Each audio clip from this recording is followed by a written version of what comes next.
Hello दोस्तों, अगर आप लाइफ को समझना चाहते हैं तो आपको कुछ चीज़ों को समझना बहुत ज़रूरी है अपनी लाइफ में कि मैं कौन हूँ, मैं कहाँ हूँ, मैं कैसा हूँ और ये दुनिया कैसी है। इन सारी बातों में ही आपके जीवन का सार छुपा होता है। आपने एक कहावत सुनी होगी, घोड़े को नहीं मिल रही घास और गधे खा रहे च्यवनप्राश।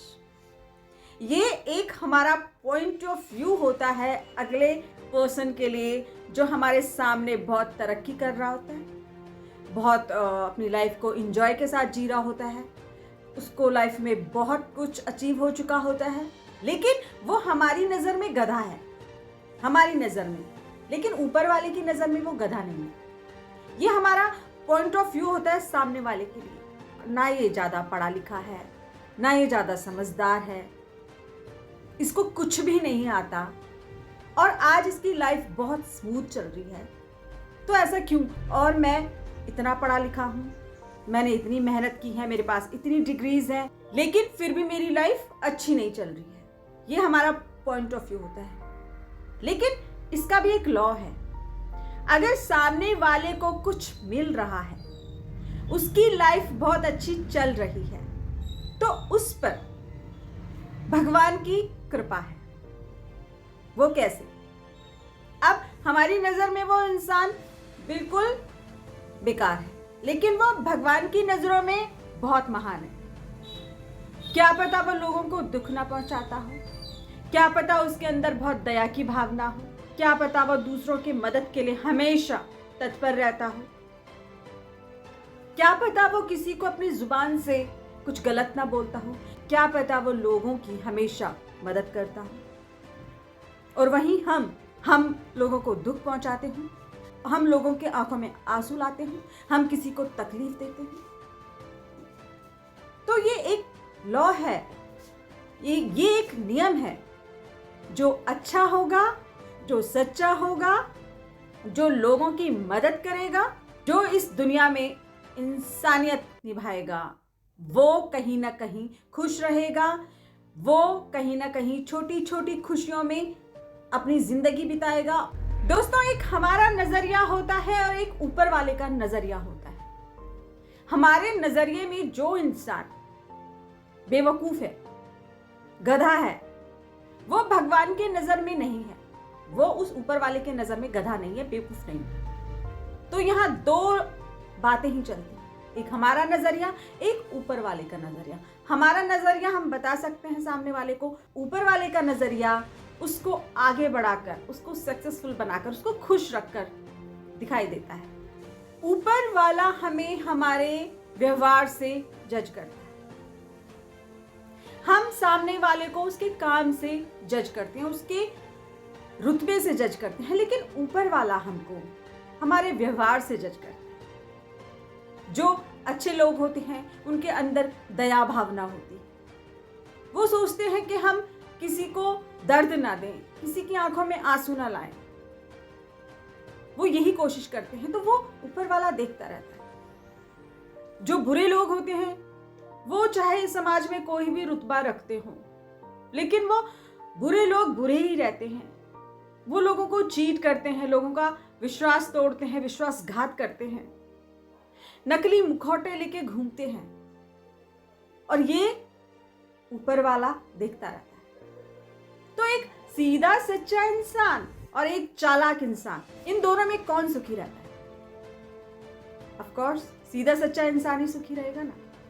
तो कुछ चीजें हमारी प्रकृति के नियम पर भी चलती हैं। हमारी जिंदगी में प्रकृति का नियम भी बहुत ज्यादा इंपॉर्टेंस रखता है।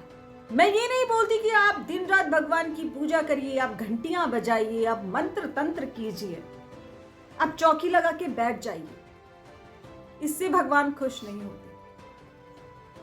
इसके विपरीत अगर आप दया का भाव रखते हैं लोगों के लिए, सम्मान का भाव रखते हैं, मदद का भाव रखते हैं लोगों के लिए, और हमेशा ये कोशिश करते हैं दूसरे को तकलीफ ना हो, दूसरे की आंखों में आंसू ना आए, तो दोस्तों 100% ये प्रकृति का जो नियम है ना, ये आपकी लाइफ में भी लागू होना शुरू हो जाएगा। अगर आप सीधे सच्चे इंसान है ना, तो कहीं ना कहीं आपको उसका फल जरूर मिलेगा।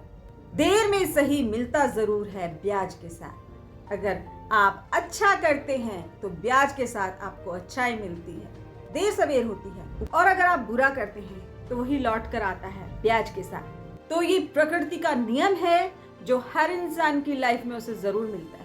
दोस्तों, एक बात मेरे दिमाग में आई जो मैं यहाँ पे कहना चाहूंगी कि जितनी भी समस्याएं आपके जीवन में आती हैं वो किसी ना किसी के श्राप से आती हैं।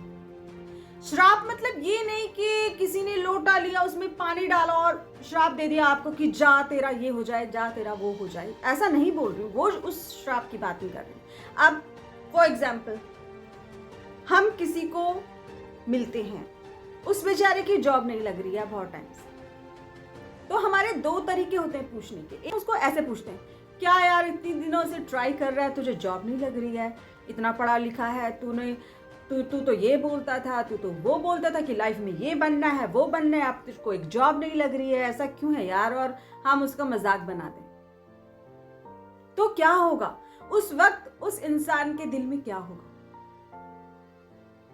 कभी सोचा है आपने इस चीज को? उसकी जो नेगेटिव वाइब्रेशन आपके पास आएंगी, जब उसका दिल दुखेगा, जब उसको दर्द होगा दिल में, और जब उसको इंसल्ट फील होगी, तो उसकी जो नेगेटिव वाइब्रेशन वो आपके अंदर आएगी और कहीं ना कहीं ये नेगेटिविटी आपको हर्ट कर जाएगी। आपका काम रुक जाएंगे, आपका मूड खराब रहेगा, कुछ ना कुछ तो होगा और होता है दोस्तों।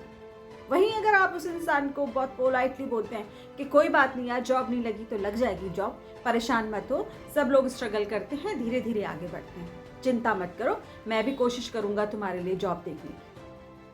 वहीं पर उसकी पॉजिटिव वाइब्रेशन आपके लिए आएगी।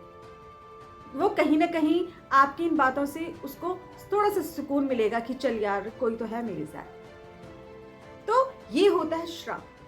अगर हम किसी को दुखी करते हैं, हम किसी को दर्द देते हैं, हम किसी को रुलाते हैं, हम किसी को तड़पाते हैं, तो जो उसके आंसू, जो उसकी वो तड़प, जो उसकी वो इंसल्ट होती है, तो वो कहीं ना कहीं नेगेटिविटी आपकी लाइफ में जरूर आएगी और आप इसे महसूस भी करेंगे। तो ये लॉ है, ये प्रकृति का नियम है कि हम हमारी नजर में अगर बहुत अच्छे हैं तो जरूरी नहीं कि उस ऊपर वाले की नजर में भी हम अच्छे हों, क्योंकि वो सब देखता है।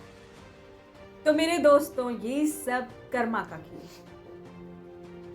हमको पता है, हर इंसान को पता है इस बात का कि कर्मा होता है और उससे आपको कोई नहीं बचा सकता। आज वो इंसान सामने वाला चुप हो जाएगा, शांत हो जाएगा, आपसे शिकायतें करना बंद कर देगा, आपसे लड़ना बंद कर देगा, अपने हक के लिए बोलना बंद कर देगा, जो आपने उसे हर्ट किया है वो सब आपको एक्सप्लेन करना बंद कर देगा। लेकिन जो उसका दिल दुखा है, जितना वो रोया है, जितना परेशान हुआ है, जितना वो तड़पा है, उसका हिसाब आपको देना होगा इसी जीवन में, अपनी लाइफ में। तो कोशिश करें कि कभी भी हम किसी का दिल ना दुखाएं और हमारी वजह से किसी की आंखों में आंसू ना आए और हम किसी को हर्ट ना करें, क्योंकि ये नियम है कुदरत का। जो बोओगे वो काटोगे, जो करोगे वो भरोगे और ब्याज सूद समेत भरोगे।